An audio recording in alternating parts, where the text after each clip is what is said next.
Olá pessoal, quando nos vimos anteriormente, nós estávamos falando sobre logística reversa, para dar a ideia para vocês de como é que a gente pode transformar, vamos dizer assim, a cadeia de suprimentos mais eficiente do que ela já é. Agora a gente vai falar um pouquinho nessa competência sobre os estoques. Para que servem os estoques? A gente já pensou para que serve o estoque? Estoque gera valor? Estoque agrega valor ao produto? Não, não agrega. Assim como o estoque não agrega, o transporte também não agrega. Mas transportes e estoques são essenciais para que a cadeia de suprimentos funcione. Assim como ele não agrega valor e são essenciais, a gente deve procurar fazer com que eles sejam utilizados da forma mais eficiente possível. Ou seja, para que eu gaste a menor quantidade de recursos possível para gerenciar os estoques e para gerenciar os transportes. Na verdade, os estoques eles servem para suprir a demanda imediata. Se a gente pudesse, na hora que o consumidor quisesse, produzir imediatamente e entregar, a gente não precisava de estoque. Mas infelizmente a gente não pode fazer assim. A grande maioria dos produtos eles necessitam serem produzidos antes, serem estocados em alguns momentos ao longo da cadeia de abastecimento, para que eles possam estar disponíveis para o consumidor final na hora que ele precisa, na hora que ele necessita. Hoje em dia existem dois tipos de produção e esses dois tipos de produção eles influenciam muito nos estoques.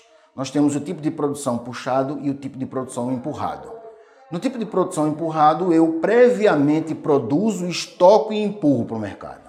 No tipo de produção puxada, eu espero a demanda, a necessidade da demanda, eu atendo a necessidade da demanda, produzo e entrego.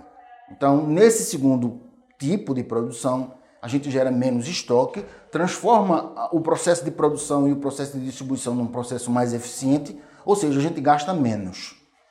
E para entender melhor como funciona a tecnologia ou a metodologia Just-in-Time, que é o nosso, vamos dizer assim, objetivo, né, nessa disciplina, a gente vai tentar mostrar para vocês algumas formas para transformar o controle e a gestão de estoques em controles e gestões mais eficientes, ou seja, para que eu gaste a menor quantidade possível, a fim de tentar valorizar ao máximo o produto final para o consumidor. Então a gente vai ouvir falar, ou melhor, vocês já devem ter ouvido falar, no controle de estoques para um método de ponto de pedido. Nesse método, nós usamos, como vocês podem ver na tela, eu coloquei aqui na tela para vocês verem, um gráfico que a gente chama gráfico dente de serra. Esse gráfico dente de serra, ele funciona da seguinte forma. Nós determinamos através da nossa política de estoques os estoques máximos, ou seja, a maior quantidade de estoques que eu vou precisar em um determinado período. Determino também o estoque mínimo durante o mesmo período, que é um estoque que alguns chamam de estoque mínimo, alguns chamam de estoque morto, alguns chamam de estoque de segurança, mas é um tipo de estoque que eu coloco para não usar. Aí você pode se perguntar, mas como assim que eu coloco para não usar e eu tenho que gastar a menor quantidade de recurso possível? Esse estoque ele serve somente para que, ocorrendo uma variação no consumo, ocorrendo uma variação no tempo de reposição, a gente entre nele para que os produtos não faltem para o consumidor final. Ele só serve para controlar melhor a variação na demanda e a variação no tempo de reposição.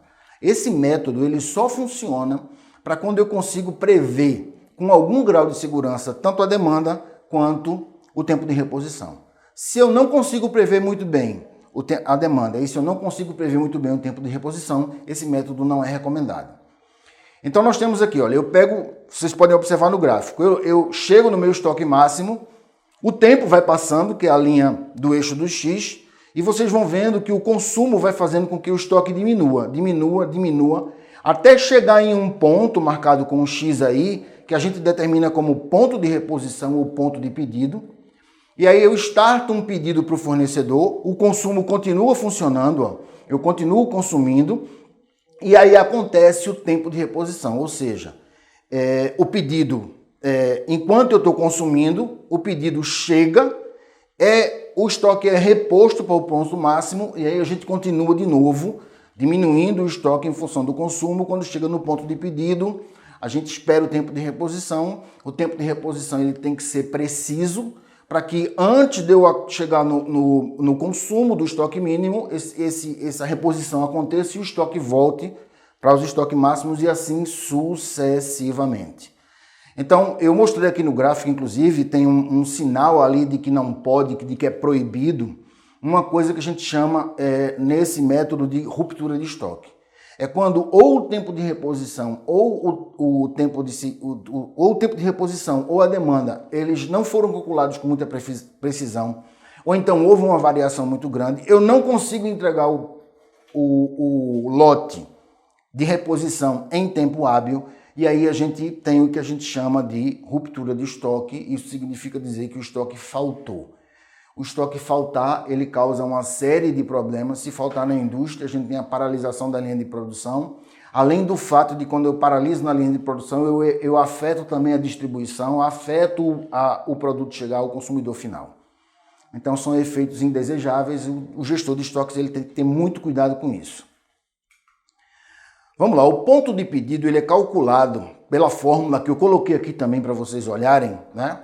Que é, ponto de pedido é igual ao estoque mínimo mais, entre parênteses, o consumo vezes o tempo de reposição. E aí eu fecho o parêntese. Então, para isso funcionar, é preciso que eu tenha com alguma precisão o cálculo do consumo, que é o cálculo da demanda, e o cálculo do tempo de reposição. O fornecedor, se o fornecedor por algum problema ele não me entregar naquele tempo que ele prometeu, ele vai comprometer a minha situação. Então vejam, imagine que você chega no supermercado. Você chega no seu supermercado você tem preferência de comprar, compra lá os produtos que você quer e aí você chega no caixa. Quando você chega no caixa, você começa a passar os seus produtos. Quando você paga, o sistema imediatamente dá baixa nos estoques e verifica se esses estoques estão perto desse ponto de reposição. Se os estoques alcançarem o ponto de reposição, automaticamente o sistema dispara um pedido para o fornecedor, que usando tecnologias que a gente viu durante esse módulo, né, eles vão providenciar essa reposição, vão agendar uma janela para entrega e aí a coisa continua de novo, com o produto na gôndola, novos consumidores chegando, comprando, pagando, dando baixa de estoque, startando pedido e assim sucessivamente. Esse método ele funciona para diminuir o controle ou diminuir a falta, diminuir tanto o controle quanto a falta para transformar o estoque, vamos dizer assim, em um estoque sendo gerido de uma forma mais eficiente possível. Esse método ele funciona somente para produtos de demanda regular. Produtos de demanda sazonal ou produtos que têm altos picos de demanda ou altos vales de demanda, eles não podem ser controlados por esse método. Eu coloquei no e-book alguns exemplos de produtos desse tipo que podem ser calculados com o ponto de pedido. Vamos agora passar para uma coisa que é meio controversa na administração de materiais, né? Ou na gestão de estoques, que a gente chama de método de Pareto ou de curva ABC. Né? Método de Pareto ou curva ABC nada mais é do que você classificar seus itens de estoque de acordo com a importância que você dá, dando a eles uma classificação de maior importância, de importância intermediária e de menor importância.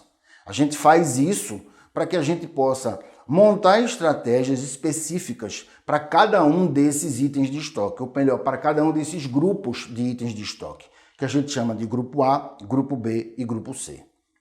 No e-book vocês vão ver como é que a gente controla ou como é que a gente constrói essa tabela.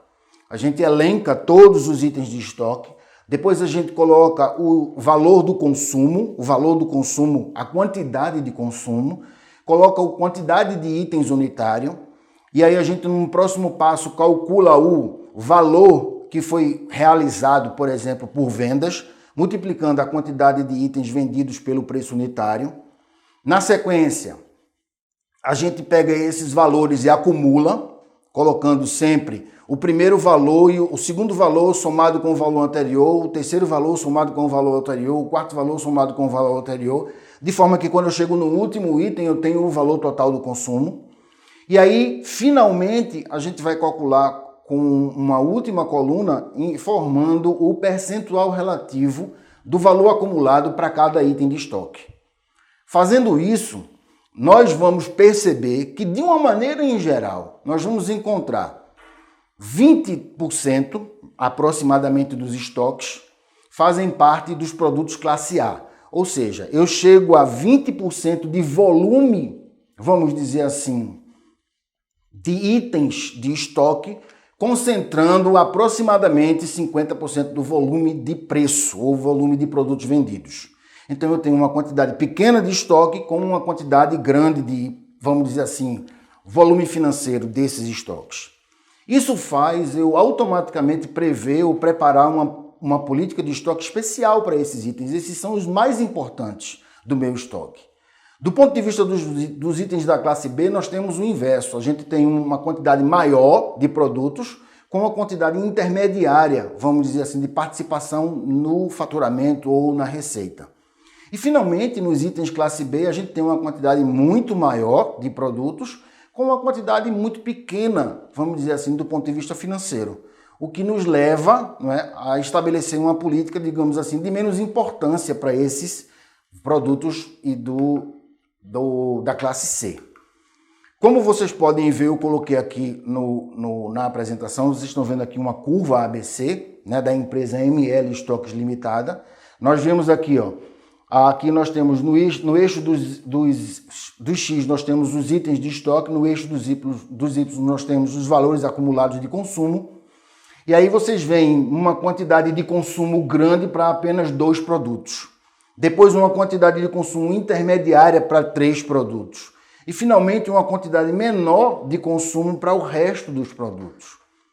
E aí, somente porque eu coloquei esse gráfico e coloquei cada produto em vamos dizer assim, um quadrante desse, eu determino a política para os produtos tipo A, a política para os produtos tipo B e a política para os produtos tipo C, que normalmente são os menos importantes. E a gente vai ficando por aqui. Eu vou me despedir de vocês, esperando encontrar vocês nos fóruns, esperando encontrar vocês em outras oportunidades. Se vocês tiverem dúvida, por favor, podem me procurar. Eu estarei sempre à disposição para esclarecer o máximo as dúvidas que vocês tiverem. Bom sucesso, bons estudos e até mais.